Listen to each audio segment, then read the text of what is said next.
Kagame est un cauchemar pour les Africains lucides. Un criminel politique. Je le dis et je l'assume. Et j'espère qu'un jour il sera traîné devant les tribunaux pour le chaos qu'il fait opérer actuellement et depuis un certain nombre d'années en RDC. Tant qu'on ne dit pas les choses avec vérité, je sais que je vais risquer des choses en disant ça, mais il faut qu'on ait le courage de le dire.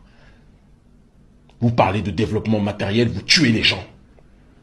Qu'est-ce que vous voulez créer? Une société civilisée ou un cimetière? À un moment donné, il faut s'interroger sur la situation que connaît cette région, sans quoi on ne pourra jamais avancer.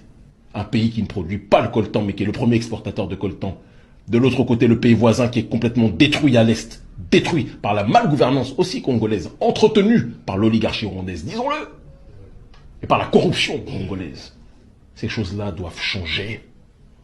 Le docteur Denis Mukwege, mettons les histoires de prix Nobel à part, doit être soutenu.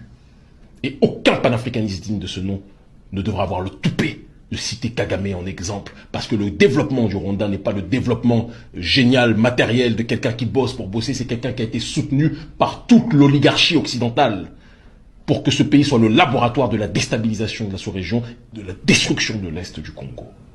Donc on ne dit pas ces choses, tout le reste c'est de la périphérie argumentative. Je suis désolé de parler avec le cœur, mais il était important de rappeler ces éléments fondamentaux. Une civilisation est détruite par l'extérieur que si elle est rongée de l'intérieur.